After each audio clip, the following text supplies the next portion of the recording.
Hello student, তো আমরা পড়ছিলাম ক্লাস ইলেভেনের পরিবেশ রসায়ন, এনভায়রনমেন্টাল কেমিস্ট্রি, যেখানে আমরা আগের দিন বিভিন্ন বায়ু দূষণের যে মুখ্য বায়ু দূষক সে সম্পর্কে এবং বায়ুতে যে প্রলম্বিত কণা জাতীয় দূষক থাকে সেগুলো আমরা পড়েছি। আজকে আমরা পড়ব ওজোন স্তর, ঠিক আছে, বা ওজোন লেয়ার যেটাকে আমরা বলি, সবাই তোমরা জানো।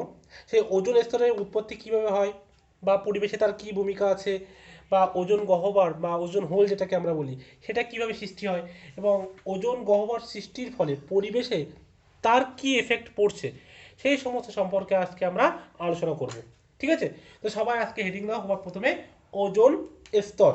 ঠিক আছে, তাহলে দেখো এই যে ওজোন স্তর বা ওজোন লেয়ার যেটা বলছি সেটা কোথায় থাকে। এটা যদি ভূপৃষ্ঠ হয়, ভূপৃষ্ঠ থেকে 10 কিলোমিটার পর্যন্ত যে এরিয়া, সেখানে কি থাকে, ট্রপোস্ফিয়ার থাকে। আমি সংক্ষেপে টি লিখছি। তারপরে 50 কিলোমিটার পর্যন্ত, এটা কি ভূপৃষ্ঠ থেকে 10 কিলোমিটার, এটা যে ভূপৃষ্ঠ থেকে মানে তারপরে 10 থেকে যে 50 কিলোমিটার পর্যন্ত, সেখানে কি থাকে না, স্ট্র্যাটোস্ফিয়ার। আমি সংক্ষেপে এস লিখলাম। এই স্ট্র্যাটোস্ফিয়ারের নিম্ন অঞ্চলে, ঠিক আছে, সাপোজ ধরো স্ট্র্যাটোস্ফিয়ারটা নিম্ন অঞ্চল মানে সাপোজ ধরো 15 থেকে 35 কিলোমিটার, এরকম একটা অ্যারাউন্ড এরিয়া। এই এরিয়াতে এই ওজোন লেয়ারটা কিন্তু অবস্থান করে। ঠিক আছে, কি বললাম, এটা যদি ভূপৃষ্ঠ হয়, ভূপৃষ্ঠ থেকে 10 কিলোমিটার পর্যন্ত ট্রপোস্ফিয়ার, 10 থেকে 50 কিলোমিটার পর্যন্ত স্ট্র্যাটোস্ফিয়ার। সেই স্ট্র্যাটোস্ফিয়ারের নিম্ন অঞ্চলে মানে ওই নিয়ার অ্যাবাউট 15 থেকে 35 কিলোমিটার এরিয়ার মধ্যে ওজোন স্তরটা কিন্তু অবস্থান করে। ঠিক আছে, আর বায়ুমণ্ডলে যত পরিমাণ ওজোন গ্যাস আছে তার 90% কিন্তু এখানে অবস্থান করে, এই স্তরে। ঠিক আছে, মানে ওজোন গ্যাসের 90% এই যে ওজোন স্তর বললাম, এই ওজোন স্তরে কিন্তু অবস্থান করে। এবার দেখো ওজোন স্তরটা কিভাবে উৎপত্তি হয় সেটা আমরা এবার তোমাদেরকে বলবো। ঠিক আছে, তো হেডিং দাও উৎপত্তি। এবার দেখো ওজোনটা কিভাবে তৈরি হয়। এই যে স্ট্র্যাটোস্ফিয়ারের কথা বললাম, এই স্ট্র্যাটোস্ফিয়ারে যে অক্সিজেন অণু থাকে সেটা সূর্যের যে অতিবেগুনি রশ্মি সেটাকে শোষণ করে অক্সিজেন পরমাণুতে বিয়োজিত হয়। আর এই যে পারমাণবিক অক্সিজেনটা তৈরি হচ্ছে, এই পারমাণবিক অক্সিজেন কিন্তু অক্সিজেন মানে যেটা আণবিক অক্সিজেন তার সাথে যুক্ত হয়ে কিন্তু ওজোন অণু গঠন করছে। দেখো কী হচ্ছে, ধরো ওটু, তো এটা কি করবে, সূর্যালোক থেকে আগত অতিবেগুনি রশ্মি, ঠিক আছে, অতি বেগুনি রশ্মি, এটা শোষণ করে ও পারমাণবিক অক্সিজেনে কিন্তু পরিণত হবে, ও প্লাস ও। এই ওটা কি করবে, আবার অক্সিজেনের সাথে রিয়াকশন করবে, আণবিক অক্সিজেন করে কি করবে, অবশ্যই,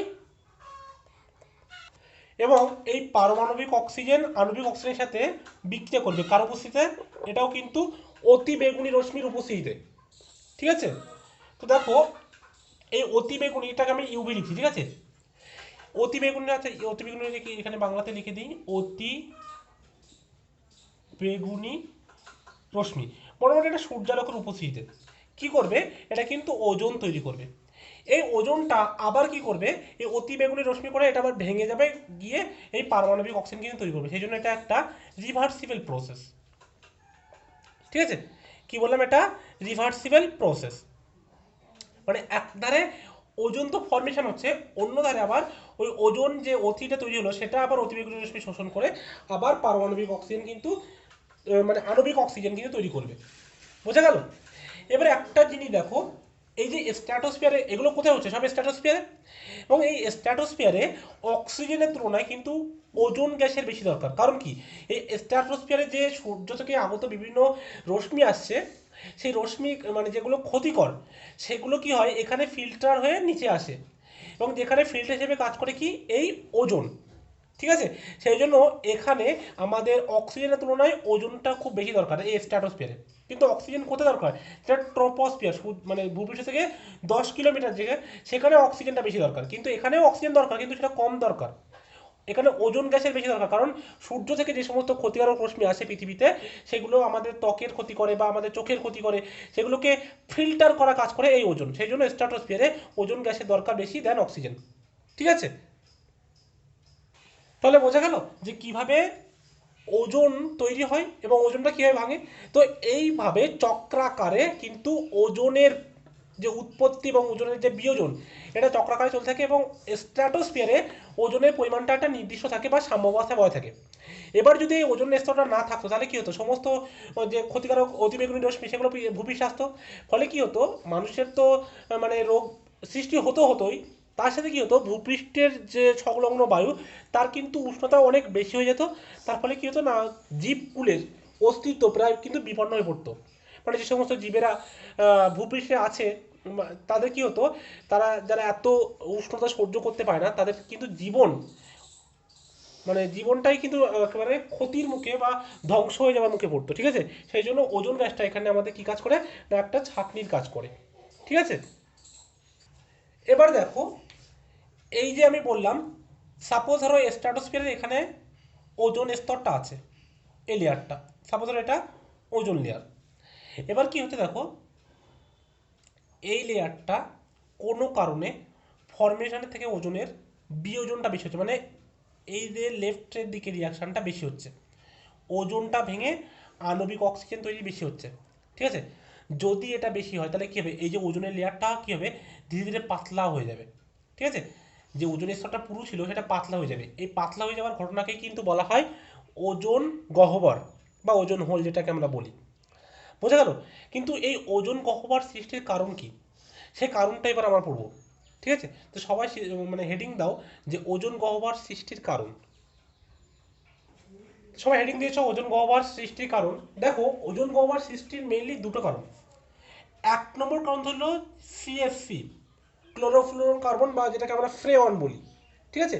এই ক্লোরোফ্লোরোকার্বন জাতীয় যে গ্যাস আছে বা ফ্রেয়ন জাতীয় যে সমস্ত পদার্থ আছে তারাই কিন্তু ওজোন গহ্বর সৃষ্টির মূল কারণ। আর দু নম্বর কি, দু নম্বর হচ্ছে নাইট্রোজেনের, এই যে স্ট্র্যাটোস্ফিয়ার আছে এই স্ট্র্যাটোস্ফিয়ারে নাইট্রোজেনের বিভিন্ন অক্সাইড যে বৃদ্ধি পাচ্ছে, সেই নাইট্রোজেনের অক্সাইড বৃদ্ধি পাওয়ার জন্য ওজোন স্তরে কিন্তু ক্ষতি হচ্ছে। আচ্ছা এই যে নাইট্রোজেনের বিভিন্ন অক্সাইড, ঠিক আছে, NO2, ঠিক আছে, এই যেগুলো আছে, তো এই NO2 এগুলো কি হয়, কোথা থেকে আসে। দেখো আমরা কি জানি এই ওজোন স্তর দিয়ে কি করে জেট প্লেনগুলো যাতায়াত করে, তো এই জেট প্লেনের চলাচলের ফলে জেট প্লেন থেকে কিন্তু প্রচুর পরিমাণে এনও গ্যাস, কি বললাম জেট প্লেন থেকে কিন্তু প্রচুর পরিমাণে এনও গ্যাস এই ওজোন স্তরে কিন্তু বা স্ট্র্যাটোস্ফিয়ারে কিন্তু উৎপন্ন হয়, এবং সেই এনও গ্যাসটা কিন্তু ওজোন স্তর পাতলা বা ওজোন গহ্বর সৃষ্টির আর একটা অন্যতম কারণ, ঠিক আছে। তো দেখা যাক আমি কিছু রিয়াকশন লিখছি যে সিএফসি কিভাবে ওজোন স্তরকে ধ্বংস করছে। দেখো সিএফসি বা ক্লোরোফ্লোরোকার্বন, যার সংকেত হচ্ছে CF2Cl2, ঠিক আছে, ক্লোরোফ্লোরোকার্বন। এই CF2Cl2টা কি করে,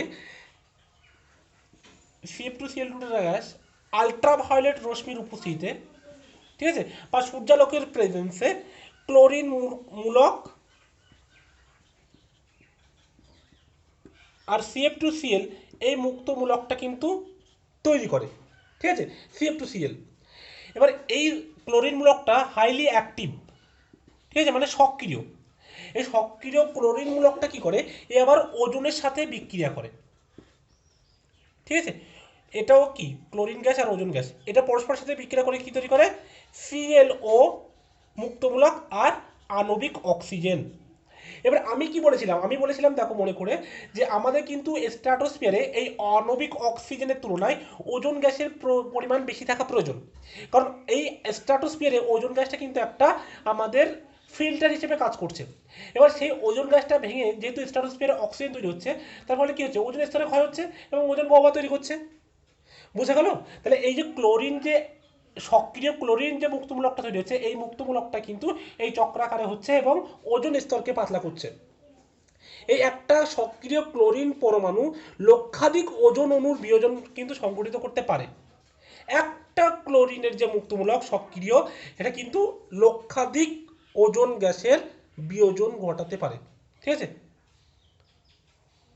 দেখো আর দ্বিতীয়ত এনোটা কিভাবে ক্ষতি সৃষ্টি করে, ওজোন গহ্বর সৃষ্টিতে এনোর ভূমিকা কী দেখো, তাহলে এটা মুছে দিলাম কিন্তু, ঠিক আছে।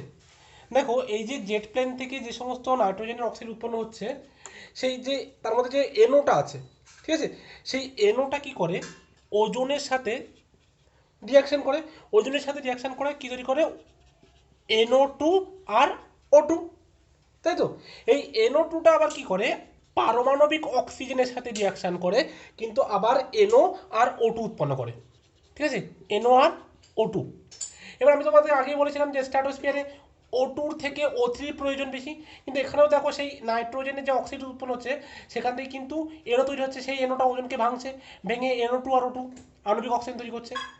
আবার কিন্তু এখান থেকে সেই NO2 আর আণবিক অক্সিজেনটা কি তৈরি হচ্ছে, এই স্ট্র্যাটোস্ফিয়ারে যে অক্সিজেন ছিল সেটা অতিবেগুনি রশ্মিকে শোষণ করে কিন্তু পারমাণবিক অক্সিজেনে ভেঙে যাচ্ছিল, ঠিক আছে। সেখান থেকে যে পারমাণবিক অক্সিজেনটা পাচ্ছিলাম তার সাথে বিক্রিয়া করে এনোটা তৈরি করছে। আবার এই রিয়াকশনটা আবার এনো ওজনকে ভাঙবে, এবার কিন্তু বিক্রিয়াটা চক্রাকারে চলতে থাকবে এবং এই যে ওজোন লেয়ারটা আছে এই ওজোন লেয়ারের কিন্তু স্তরটা পাতলা হয়ে যাবে, যেটাকে আমরা বলছি ওজোন হোল বা ওজোন গহ্বর। তাহলে নিশ্চয়ই বোঝা গেল যে কিভাবে সিএফসি মানে ক্লোরোফ্লোরোকার্বন এবং নাইট্রোজেন অক্সাইড সমূহ ওজোন গহ্বর সৃষ্টিতে সাহায্য করে, এবং এই ওজোন গহ্বর তৈরির ফলে পরিবেশের ওপর তার কি এফেক্ট পড়ছে সেটা নিশ্চয়ই সবার কম বেশি জানা আছে, ঠিক আছে। দেখো, যদি ওজোন গহ্বর সৃষ্টি হয়ে যায় তাহলে কি হবে, ভূপৃষ্ঠের উষ্ণতা বেড়ে যাবে। ভূপৃষ্ঠের উষ্ণতা বেড়ে গেলে কি হবে, মেরু অঞ্চলে যে সমস্ত বরফগুলো আছে তারা গলে যাবে, সমুদ্রের জলতলের উচ্চতা বৃদ্ধি পাবে, ঠিক আছে। বা যে সমস্ত জীব যারা উচ্চ উষ্ণতা সহ্য করতে পারে না সেই সমস্ত জীবকুলগুলো ধ্বংস হয়ে যাবে। বা আমাদের যদি আলট্রাভায়োলেট রশ্মি বা অতিবেগুনি রশ্মি যদি আমাদের পৃথিবীতে এসে পড়ে তাহলে যে উদ্ভিদ যেগুলো আছে সে সমস্ত উদ্ভিদের যে সালোক সংশ্লেষ আছে সেখানেও বাধাবিঘ্ন সৃষ্টি হবে। বা সমুদ্রে যে সমস্ত ফাইটোপ্ল্যাঙ্কটন আছে সেই সমস্ত ফাইটোপ্ল্যাঙ্কটনগুলো কম পরিমাণে উৎপন্ন হবে, যার ফলে যে সামুদ্রিক মাছ বা যে সমস্ত সামুদ্রিক জীব সেই ফাইটোপ্ল্যাঙ্কটনের উপর মানে ডিপেন্ড করে বেঁচে আছে সেগুলোও কিন্তু বিপন্ন হবে, ঠিক আছে। এগুলো তোমরা ওজোন গহ্বর সৃষ্টির এফেক্ট সেগুলো বইতে অনেক পেয়ে যাবে এবং নিশ্চয়ই তোমরা কম বেশি সবাই জানো, ঠিক আছে। তো এটা গেল ওজোন লেয়ার সম্পর্কে। এবার আমরা পড়বো কি গ্রিন হাউস এবং গ্রিন হাউস এফেক্ট, ঠিক আছে। তো সবাই হেডিং দাও গ্রিন হাউস এবং green house effect.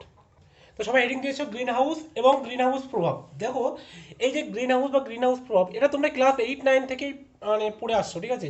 Green house কি, গ্রিন হাউস প্রভাব কাকে বলে, ঠিক আছে, এই সমস্ত সম্পর্কে তোমরা নিশ্চয়ই অবগত আছো। তবু জাস্ট আমি আরেকবার বলেছি। দেখো, প্রথমে আমরা বলছি গ্রিন হাউস মানে কি, গ্রিন মানে সবুজ, হাউস মানে ঘর, সবুজ ঘর।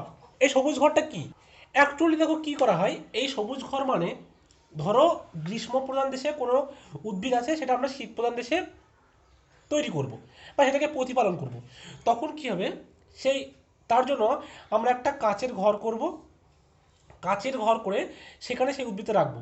এবার কি হবে, দেখো সূর্য থেকে আগত যে রশ্মিগুলো আসবে, যেগুলো অবশ্যই ক্ষুদ্র রশ্মি হবে, যাদের তরঙ্গ দৈর্ঘ্য খুব কম হবে, সেই সমস্ত রশ্মিগুলো এসে কি করবে, সেই কাচের ঘরের মধ্যে আসবে এবং কাচের ঘরে আসার পর সেগুলো কি হবে, সেই কাচের দেওয়াল আর মানে কাচের দেওয়ালটাকে ভেদ করে প্রবেশ করবে এবং ভিতরের যে মাটি আছে বা যে সমস্ত গাছটা আছে সেই গাছটাকেও কিন্তু উত্তপ্ত করবে। এবার কি করবে, যে মাটি ঘরের ভিতরে যে মাটি বা মেঝে যেটাই বলো যেটা উত্তপ্ত হলো সেখান থেকে কি করবে, এবার সেই মাটিটা যে তরঙ্গ দৈর্ঘ্যটা বিকিরণ করবে তার কিন্তু আবার যে এটা বললাম ওয়েভলেন্থ সেটা কিন্তু একটু বেশি। তার ফলে কি হবে, সেই রশ্মিটা কিন্তু আর কাচভেদ করে বাইরে যেতে পারবে না, যার ফলে কি হবে, এই যে কাচের ঘরটা আছে সেই কাচের ঘরটা এই বাইরের তুলনায়, যেহেতু এটা শীত প্রধান দেশের কথা বলছি, তো বাইরের তুলনায় কাচের ঘরের ভিতরটা বেশ গরম থাকবে। এটাকে বলা হচ্ছে গ্রিন হাউস, ঠিক আছে। এবং গ্রিন হাউস এফেক্টটা কি, গ্রিন হাউস এফেক্টটা হচ্ছে যে বায়ুমণ্ডলে যে সমস্ত গ্রিন হাউস গ্যাস আছে, যেমন সাপোজ ধরো কার্বন ডাইঅক্সাইড আছে, মিথেন আছে, সিএফসি আছে, এই যে সমস্ত আছে এই গ্যাসগুলো কি করে, এইগুলো ভূপৃষ্ঠ থেকে যে সমস্ত ভূপৃষ্ঠ গরম হওয়ার পরে যে সমস্ত রশ্মিগুলো বিকৃত হয় তাদেরকে অ্যাবজর্ব করে না, শোষণ করে নেওয়ার ফলে কি হয়, ভূপৃষ্ঠ সংলগ্ন যে বায়ু থাকে এবং যে ভূপৃষ্ঠ থাকে সেটা প্রচুর পরিমাণে গরম হয়ে যায়, ঠিক আছে। ভূপৃষ্ঠ এবং ভূপৃষ্ঠ সংলগ্ন যে সমস্ত বায়ুমণ্ডল থাকে সেগুলো গরম হয়ে যায় এবং কি হয়, জীবজগতের বেঁচে থাকার পক্ষে একটা অনুকূল পরিবেশ সৃষ্টি করে, তাকে বলে গ্রিন হাউস। কিন্তু আমরা কি বলছি, জীবজগতের বেঁচে থাকার পক্ষে অনুকূল পরিবেশ, কারণ কি, যদি ওই টেম্পারেচার না থাকতো তাহলে পৃথিবীর টেম্পারেচার কিন্তু অনেকটাই কমে যেত। এবার যদি কমে যেত তাহলে কি হতো, অনেক জীবজগৎ মানে জীবজন্তুগুলো মারা যেত, যারা ওই টেম্পারেচারটাকে অত কম টেম্পারেচার থাকতে পারবে না। এবার দেখা যাচ্ছে যদি গ্রিন হাউস যে গ্যাসগুলোর কথা বললাম, কার্বন ডাইঅক্সাইড, মিথেন, ঠিক আছে, ক্লোরোফ্লোরোকার্বন, তো এগুলো কি হবে, বা জলীয় বাষ্প যাই বলো, সেগুলো কি হবে, সেগুলো যদি পরিমাণ বেশি হয়ে যায় এবং তারা যদি টেম্পারেচারটাকে বেশিভাবে ক্যাপচার করে, তো টেম্পারেচার যদি বেশিভাবে ক্যাপচার করে তাহলে ভূপৃষ্ঠ উষ্ণতা আরও অত্যাধিক বেড়ে যাবে। এবার যদি অত্যাধিক বেড়ে যায় তাহলে তার পরিণাম তোমরা জানতেই পারছো যে অনেক রকমের কিন্তু ক্ষতি হতে পারে, যার মধ্যে এক নম্বর হচ্ছে কি, যে দুই মেরু প্রদেশে বরফ কিন্তু গলতে শুরু করবে এবং পৃথিবীর অনেক জায়গা কিন্তু জল নিচে চলে যাবে, ঠিক আছে। এগুলো তোমরা কিন্তু কম বেশি পড়ছো, এগুলো বেশি বলছি না আমি। তাহলে দেখো আমি যে সমস্ত গ্রিন হাউস গ্যাসগুলোর নাম বললাম তাদের মধ্যে সর্বপ্রধান গ্রিন হাউস হচ্ছে CO2, ঠিক আছে। তাহলে গ্রিন হাউস গ্যাসগুলো একটু বলে দিই। CO2 আছে, CH4 আছে, CFC আছে। এ দেখো আমি কি বললাম, CO2 হচ্ছে সর্বপ্রধান গ্রিন হাউস গ্যাস, কিন্তু এই যে CFC আছে এই CFCর কিন্তু ওই যে টেম্পারেচার ক্যাপচার করার ক্ষমতা এই কার্বন ডাইঅক্সাইডের তুলনায় 15,000 থেকে 20,000 গুণ বেশি। কিন্তু যেহেতু এর পরিমাণ বায়ুতে প্রচুর কম, সেই জন্য কিন্তু এটা অতটা প্রধান ভূমিকা পালন করে না। এর তুলনায় কার্বন ডাইঅক্সাইডের পরিমাণ বায়ুতে অনেক বেশি, সেই জন্য এটা হচ্ছে সর্বপ্রধান গ্রিন হাউস গ্যাস। আর কি কি আছে, CFC আছে, নাইট্রাস অক্সাইড আছে, ওজোন আছে, ঠিক আছে। তারপরে জলীয় বাষ্প আছে, H2O, যেটা গ্যাস হিসেবে থাকে, ঠিক আছে। এই সমস্তগুলো আরও কিছু কিছু আছে যেগুলো দেখে নেবে, এগুলো হচ্ছে মেইনলি গ্রিন হাউস গ্যাস নামে পরিচিত এগুলো, ঠিক আছে। এবার দেখো এই যে গ্রিন হাউস গ্যাসগুলো আছে এই গ্রিন হাউস গ্যাসগুলো দীর্ঘদিন বাড়ার পরে কি হয়, বিশ্ব জুড়ে সারা বিশ্ব জুড়ে কী হবে, ক্রমাগত উষ্ণতা বৃদ্ধি ঘটবে। আর সারা বিশ্ব জুড়ে এই যে ক্রমাগত উষ্ণতা বৃদ্ধির যে ঘটনা, সেটাকে বলা হয় গ্লোবাল ওয়ার্মিং বা ভূতাপ বৃদ্ধিকরণ। কি বলবো আমরা, গ্লোবাল ওয়ার্মিং, ঠিক আছে, বা ভূতাপ বৃদ্ধিকরণ। কার জন্য এগুলো করছে না, গ্রিন হাউস যে গ্যাসগুলোর নাম বললাম CH4, CO2, nitrous oxide, ozone, জলীয় বাষ্প, এগুলোর পরিমাণ দিন দিন বৃদ্ধি পাওয়ার জন্য কিন্তু এই গ্লোবাল ওয়ার্মিং বা বিশ্ব উষ্ণায়ন যেটাকে আমরা বলি সেটা কিন্তু ঘটছে। এবং এর ফলে কি হচ্ছে, এর ফলে হিসেবে তো বললাম যে সমস্ত কজগুলো ঘটছে, ঠিক আছে, যে বিভিন্ন দেশ আছে, পৃথিবীর বিভিন্ন দেশগুলো কী হবে, জলের তলা ডুবে যাবে, কারণ কি দুই মেরুপ্রদেশে বরফগুলো গলতে শুরু করে যাবে।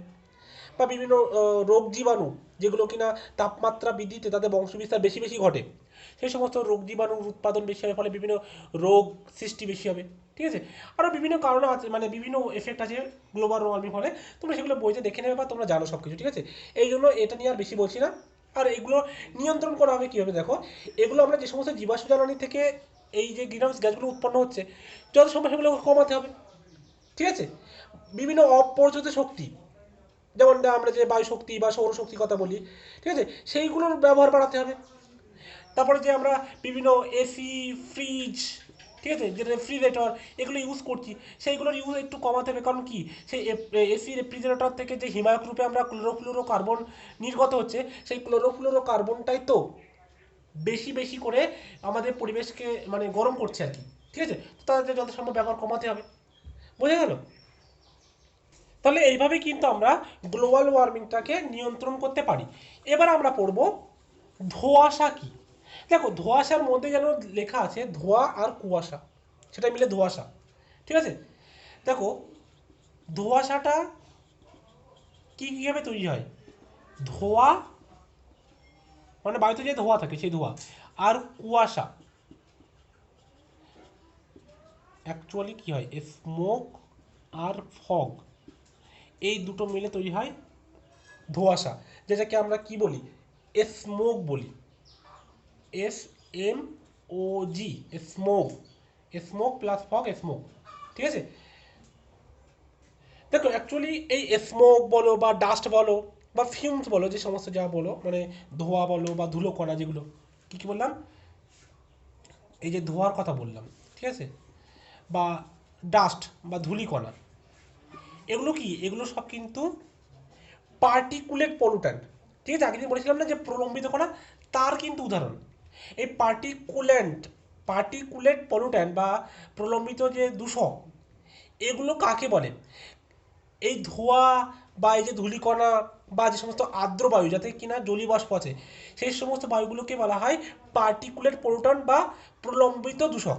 এরা কি করে দেখো, এরা কিন্তু বেশি সময় ধরে হাওয়াতে বেঁচে থাকতে পারে না, এরা কি হয়, এরা কিন্তু নিচে এক সময় জমা হয়ে যায়, কিন্তু যখন আবার ঝড় সৃষ্টি হবে বা বেশি জোরে বাতাস সৃষ্টি হবে, তাহলে এরা কিন্তু আবার বায়ুর সাথে মিশে গিয়ে আবার কিন্তু দূষক হিসেবে তখন কাজ করবে।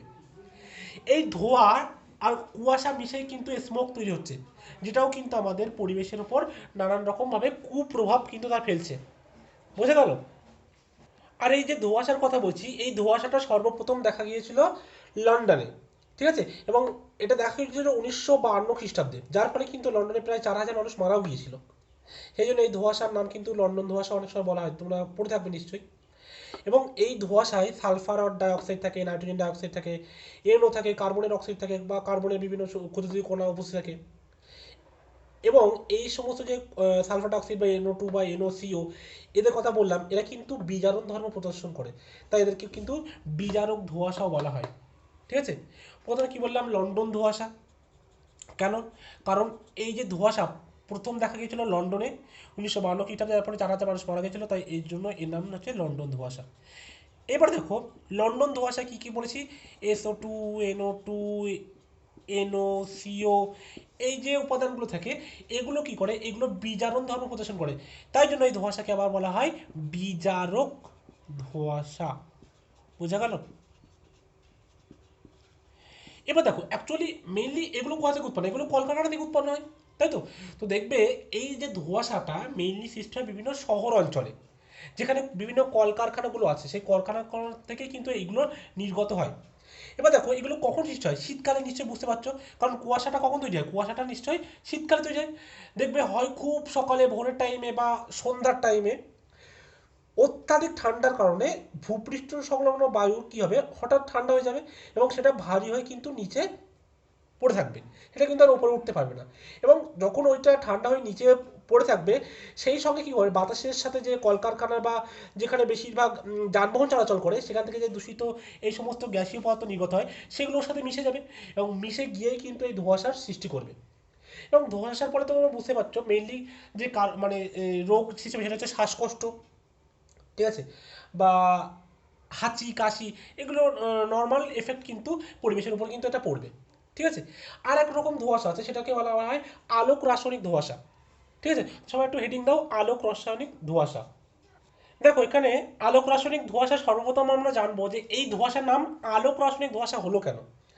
দেখো এটা কিভাবে ঘটে, এটা উজ্জ্বল সূর্যালোকের উপস্থিতিতে আলোক রাসায়নিক বিক্রিয়ার মাধ্যমে তৈরি হয় এই ধোঁয়াশাটা, সেই জন্য কিন্তু এর নাম দেওয়া আছে আলোক রাসায়নিক ধোঁয়াশা। আর একবার বলছি, উজ্জ্বল সূর্যালোকের উপস্থিতিতে আলোক রাসায়নিক বিক্রিয়ার মাধ্যমে এই ধোঁয়াশাটা সৃষ্টি হয় বলে এর নাম দেওয়া আছে আলোক রাসায়নিক ধোঁয়াশা। সাধারণত কখন তৈরি হয়, যেমন আগেরটা বললাম যে ধোঁয়াশা বা যেটাকে আমরা ক্লাসিক্যাল স্মোক বলি, সেটা কিন্তু শীতকালে তৈরি হয়, মানে সন্ধ্যাবেলা বা ভোরবেলা যখন বায়ুমণ্ডল মানে ভূপৃষ্ঠের বায়ুটা অনেক শীতল হয়ে পড়ে। আর এটা কখন তৈরি হবে, এটা গ্রীষ্মকালে তৈরি হবে এবং প্রচুর গরম, মানে ঠিক দুপুরবেলা। ঠিক আছে, ঠিক দুপুরবেলা যখন সূর্যালোকের তীব্রতা সব থেকে বেশি এবং যেখানে মোটরযান থেকে নিঃসৃত বিভিন্ন নাইট্রোজেনের অক্সাইড বা হাইড্রোকার্বনের পরিমাণ বেশি থাকবে, তখন শুধুমাত্র এই আলোক রাসায়নিক ধোঁয়াশা তৈরি হবে। ঠিক আছে, যেহেতু আলোকের উপস্থিতিতে এই ধোঁয়াশাটা সৃষ্টি হচ্ছে আলোক রাসায়নিক বিক্রিয়ার মাধ্যমে, সেই জন্য এই ধোঁয়াশার নাম আলোক রাসায়নিক ধোঁয়াশা। এবং এটা মার্কিন যুক্তরাষ্ট্রের লস অ্যাঞ্জেলস শহরে সর্বপ্রথম দেখা গিয়েছিল, তাই এর নাম বলা হয় লস অ্যাঞ্জেলস ধোঁয়াশা। ঠিক আছে, এবং আলোক রাসায়নিক ধোঁয়াশা সৃষ্টিকারী উপাদানগুলো কি কি বললাম, মোটরযান থেকে নির্গত NO2, প্যানটাকে কি বলা হয়, পারক্সি অ্যাসাইল নাইট্রেট, পারক্সি অ্যাসাইল নাইট্রেট লিখে দেবো, পারক্সি অ্যাসাইল নাইট্রেট, এটা তোমরা অর্গানিকেও পড়ে থাকবে। ঠিক আছে, প্যান। আর কি আছে, আর কি বললাম, আর বললাম যে বিভিন্ন ওজোন যে আছে, ওজোন এটাও কিন্তু আলোক রাসায়নিক ধোঁয়াশার উপাদান। এছাড়া বিভিন্ন অ্যালডিহাইড কিটোন তো আছে। ঠিক আছে, কিন্তু মেইনলি এই যে তিনটা আছে এরা কিন্তু আলোক রাসায়নিক ধোঁয়াশার মেইন উপাদান। ঠিক আছে, এছাড়া কি বললাম, অ্যালডিহাইড কিটোন, এগুলোও কিন্তু আলোক রাসায়নিক ধোঁয়াশার উপাদান। দেখো এরা কি করে, এরা কিন্তু মানুষের যে যখন নিঃশ্বাস নেয়, ঠিক আছে, বা এটা যখন চোখ নাকে যাবে, তখন ওই নিঃশ্বাসের মাধ্যমে যখন নাকে যায় নাক জ্বালা করবে, বা চোখে গেলে চোখের জ্বালার সৃষ্টি হবে। ঠিক আছে, এবং এর আলোক রাসায়নিক ধোঁয়াশা সব থেকে মারাত্মক যেটা প্রভাব, সেটা হচ্ছে চোখের উপর, এটা কিন্তু চোখের তীব্র পরিমাণ ক্ষতি করে। এই আলোক রাসায়নিক ধোঁয়াশায় সৃষ্টিকারী উপাদানগুলি জারণ ধর্ম প্রদর্শন করে বলে এদেরকে জারক ধোঁয়াশা বলা হয়। আগে যেমন বিজারণ ধর্ম প্রদর্শন করছিল, বিজারক ধোঁয়াশা, এটাকে জারক ধোঁয়াশা বলা হয়। তাহলে এটা গেল ধোঁয়াশা। ঠিক আছে, একটা ছিল ক্লাসিক্যাল স্মোক, একটা ছিল ফটোকেমিক্যাল স্মোক, একটা শুধু ছিল ধোঁয়াশা, একটা হচ্ছে আলোক রাসায়নিক ধোঁয়াশা। এবার আমরা কি পড়বো, এবার আমরা পড়বো অ্যাসিড বৃষ্টি। ঠিক আছে, অ্যাসিড রেন, এটাকে আমরা অম্ল বৃষ্টিও বলি। ঠিক আছে, অম্ল বৃষ্টি বা অ্যাসিড বৃষ্টি, অ্যাসিড রেন। দেখো, স্বাভাবিক যে বৃষ্টি হয় সেই বৃষ্টির জল মৃদু, খুব মৃদু অম্লধর্মী, যেখানে পিএইচের মাত্রাটা 5.6, নিয়ার অ্যাবাউট 5.6 এর কাছাকাছি থাকে, ঠিক আছে, মৃদু অম্লধর্মী। এবার দেখো, যদি এর সাথে কিছু কার্বন ডাইঅক্সাইড, মানে জলের সাথে কার্বন ডাইঅক্সাইড দ্রবীভূত থাকে, এবং সেখানে যদি কার্বনিক অ্যাসিড H2CO3 মানে দ্রবীভূত থাকে, তার জন্য কিন্তু এখানে এই আম্লিকতাটা সৃষ্টি হয়, ঠিক আছে, কার্বন ডাইঅক্সাইড দ্রবীভূত থাকার জন্য। তাহলে কি বললাম, বোঝা গেল? সাধারণ অম্ল বৃষ্টিতে এই যে পিএইচের মাত্রা 5.6, এটা কারণ কি না, কারণ সেই জলে কার্বন ডাইঅক্সাইড দ্রবীভূত হয়ে কার্বনিক অ্যাসিড তৈরি করে, যার জন্য কিন্তু পিএইচটা 5.6 বা মৃদু অম্লধর্মী হয়।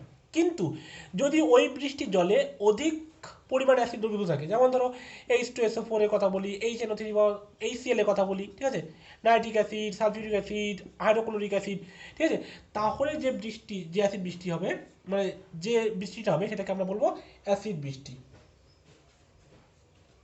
এবং এই বৃষ্টিতে বুঝতেই পারছো পিএইচের মাত্রা কিন্তু খুবই খুবই কম হবে, ঠিক আছে, এবং সেটার মান পিএইচটা 5.6 থেকে নেমে ওই 3.5 বা 3.7-এর কাছাকাছি আসবে, ঠিক আছে। তাহলে বোঝা গেল, এটা ভালো বোঝা যাচ্ছে না, এটা হচ্ছে পিএইচ। দেখো কীভাবে তৈরি হয় একটু বলে দিই, রিয়াকশানটা দেখিয়ে দিই একটু। ধরো H2 আছে, এটা বৃষ্টির জল। এই বৃষ্টির জলটা কি হবে, এটা কার্বন ডাইঅক্সাইডের সাথে রিয়াকশান করে H2CO3 উৎপন্ন করবে। এই H2CO3টা ভেঙে যে H+ আয়ন উৎপন্ন করবে, তার জন্য কিন্তু বৃষ্টির জলটা আম্লিক হয়, ঠিক আছে, আর সাথে কি তৈরি করবে, HCO3- আয়ন। এবার দেখো, এই যে H2SO4 কথা বললাম, HCl এর কথা বললাম, বা HNO3 কথা বললাম, এগুলো কি থেকে উৎপন্ন হয়? ধরো কোনো একটা কলকারখানা থেকে SO2 উৎপন্ন হলো, সেই SO2টা কিন্তু জলের সাথে বিক্রিয়া করে H2SO4 উৎপন্ন করে। এটা কিভাবে করে সেটা দেখাচ্ছি। বা মানে বিভিন্ন যানবাহন থেকে যে NO2টা উৎপন্ন হয়, সেই NO2 থেকে কিন্তু তোমার HNO3 উৎপন্ন হয় জলের সাথে বিক্রিয়া করে।